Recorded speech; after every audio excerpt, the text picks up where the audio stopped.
Hello ನಮಸ್ತೆ, welcome back to my YouTube channel. ಇಲ್ಲಿ ತೋರಿಸ್ತಾ ಇರುವಂಥ ಇಷ್ಟೇ ಇಂಗ್ರೀಡಿಯೆಂಟ್ಸನ್ನು ಬಳಸಿ ತುಂಬಾ ರುಚಿಯಾದಂತಹ ಸಿಂಪಲಾಗಿ ಕೇಸರಿ ಬಾತನ್ನು ನಾವು ಕೂಡ ಈ ವಿಡಿಯೋದಲ್ಲಿ ಮಾಡೋಣ. ಯಾರಿಗೂ ಮಾಡೋಕ್ಕೆ ಬರಲ್ಲ ಅನ್ನೋರು ಕೂಡ ಇದನ್ನು ಮಾಡಬಹುದು.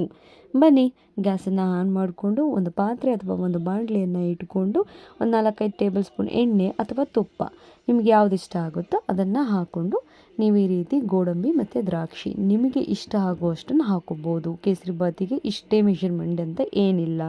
ಗೋಡಂಬಿ ದ್ರಾಕ್ಷಿನ ತುಂಬ ಇಷ್ಟಪಟ್ಟರೆ ನೀವು ಎಷ್ಟು ಬೇಕೋ ಅಷ್ಟನ್ನು ಹಾಕ್ಕೊಂಡು ಫ್ರೈ ಮಾಡ್ಕೋಬೇಕಾಗತ್ತೆ. ನಾನಿಲ್ಲಿ ಮೆಷರ್ಮೆಂಟ್ಗೋಸ್ಕರ ಅಂತ 2 ಸ್ಪೂನ್ ತೊಗೊಂಡಿದ್ದೀನಿ. ಇದನ್ನು ನೀಟಾಗಿ ಒಂದು ಲೈಟ್ ಬ್ರೌನ್ ಬರೋವರೆಗೂ ಫ್ರೈ ಮಾಡಿಕೊಂಡು ಇದನ್ನು ಎತ್ತಿಟ್ಕೋಬೇಕಾಗುತ್ತೆ. ನಾವು ಒಂದು ಕಡೆಗೆ ಇಲ್ಲಿ ನಾನು ತೋರಿಸ್ತಾ ಇರೋ ಗ್ಲಾಸ್ನಲ್ಲಿ 1 ಗ್ಲಾಸ್ನಷ್ಟು ರವೆ ತೊಗೊಂಡಿದ್ದೀನಿ ಫುಲ್ಲು. ಅದೇ ಗ್ಲಾಸ್ನಲ್ಲಿ ಮುಕ್ಕಾಲು ಕಪ್ಪಷ್ಟು ಮುಕ್ಕಾಲು ಲೋಟದಷ್ಟು ಸಕ್ಕರೆ ತೊಗೊಂಡಿದ್ದೀನಿ. ಅದನ್ನು ಒಂದು ಪಾತ್ರೆಗೆ ಹಾಕೊಳ್ಳೋಣ. ಯಾಕೆ ಅಂದರೆ ಸ್ವಲ್ಪ ಕುದಿಸೋದಕ್ಕೆ. ನೋಡ್ತಾ ಇದ್ದೀರಲ್ಲ, ಅದು ಬೇರೆ ಲೋಟದಲ್ಲಿ ತೋರಿಸ್ತಾ ಇರೋದ್ರಿಂದ ನೀರನ್ನು ಒಂದು ಸ್ವಲ್ಪ ಜಾಸ್ತಿ ಆಗುತ್ತೆ. ಹಾಗಾಗಿ ಅದೇ ಲೋಟಕ್ಕೆ ಹಾಕಿ ತೋರಿಸ್ತಾ ಇದ್ದೀನಿ. ಈ ಲೋಟದಲ್ಲಿ ನಾವು 2 ಲೋಟದಷ್ಟು ನೀರನ್ನು ತಗೊಳ್ಬೇಕಾಗುತ್ತೆ. ಮೆಷರ್ಮೆಂಟ್ ತಪ್ಪಾದರೆ ಕೇಸರಿ ಬಾತು ಪರ್ಫೆಕ್ಟಾಗಿ ಬರೋಲ್ಲ.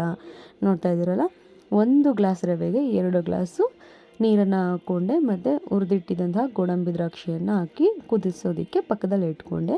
ಕರೆದಿಟ್ಟಿದ್ದಂತಹ ಗೋಡಂಬಿ ದ್ರಾಕ್ಷಿ ಬಾಣಲಿಯಲ್ಲೇ ರವೆನ ಹಾಕ್ಕೊಂಡು ನೀಟಾಗಿ ಎರಡೂ ಕಡೆಯೂ ನಾವು ಈಗ ಫ್ರೈ ಮಾಡ್ಕೊಳ್ತಾ ಹೋಗೋಣ. ಅದು ಅದ್ರ ಪಾಡಿಗೆ ಅದು ಕುದೀತಾ ಇರಲಿ. ನಾವು ಅಷ್ಟರಲ್ಲಿ ಇದನ್ನು 1-2 ನಿಮಿಷ ನಾವು ನೀಟಾಗಿ ಹುರ್ಕೊಳ್ಳೋಣ. ಹುರಿದಷ್ಟು ಕೇಸರಿ ಬಾತು ತುಂಬ ಸಾಫ್ಟಾಗಿ ಬರುತ್ತೆ. ಜೊತೆಗೆ ಅದು ಕುದೀತಾ ಇದೆ. ನಿಮಗೆ ಕಲರ್ಸ್ ಬೇಕು ಅಂದರೆ ನೀವು ಕಲರ್ಸ್ ಹಾಕ್ಕೊಳ್ಳಿ, ಇಲ್ಲಾಂದರೆ ಆಪ್ಷನಲ್ ಸ್ಕಿಪ್ ಮಾಡಿ. ಹುರಿದಿಟ್ಟಿದ್ದಂತಹ ರವೆಯನ್ನು ನಾವು ಮಿಕ್ಸ್ ಮಾಡ್ಕೋಬೇಕಾಗುತ್ತೆ. ಮಿಕ್ಸ್ ಮಾಡ್ಕೋಬೇಕಾದ್ರೆ ಯಾರ್ದಾದ್ರು ಹೆಲ್ಪ್ ತೊಗೊಳ್ಳಿ. ಯಾಕೆಂದರೆ ಎರಡೂ ತುಂಬ ಬಿಸಿ ಇರೋದ್ರಿಂದ ಸ್ವಲ್ಪ ಕೈ ಮೇಲೆ ಹಾರೋ ಸಾಧ್ಯತೆ ಹೆಚ್ಚಾಗಿರುತ್ತೆ. ಈ ರೀತಿ ನೋಡ್ತಾ ಇದ್ರಲ್ಲ, ನೀಟಾಗಿ ಒಂದ್ಸಲ ಮಿಕ್ಸ್ ಮಾಡ್ಕೊಳ್ಳಿ.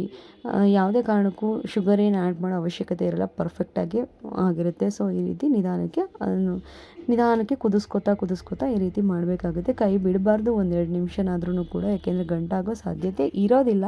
ಆದರೂ ಕೂಡ ಯಾಕೆ, ಇನ್ನೊಂದು ಸಮಸ್ಯೆ ಅನ್ನೋದಕ್ಕೋಸ್ಕರ ನೀಟಾಗಿ ಈ ರೀತಿ ಮಿಕ್ಸ್ ಮಾಡ್ಕೋಬೇಕು. ನಂತರ ತುಪ್ಪ ನಾವು ಫಸ್ಟೇ ಉರಿಬೇಕಾದ್ರೂ ಹಾಕ್ಕೊಂಡಿದ್ದೀವಿ, ಬಟ್ ಇದು ಎಕ್ಸ್ಟ್ರಾ ಟೇಸ್ಟಿಗೋಸ್ಕರ ತುಪ್ಪ, ನಿಮ್ಗೆ ಯಾವ ತುಪ್ಪ ಇಷ್ಟ ಆಗುತ್ತೋ ಆ ತುಪ್ಪನ ಹಾಕಿ ಒಂದು ಸಲ ಮಿಕ್ಸ್ ಕೊಡಿ. ಯಾಕೆಂದರೆ ನಾವು ಇದನ್ನು ದಮ್ಮಿಗೆ ಬಿಟ್ಟಾಗ ಅದ್ರ ಫ್ಲೇವರು ಓಪನ್ ಮಾಡಿದಾಗ ಘಮ್ ಅಂತ ಫೀಲ್ ಆಗುತ್ತೆ. ಸೊ ಹಾಗಾಗಿ ಇದನ್ನು ಹಾಕ್ತಾಯಿದ್ದೀವಿ.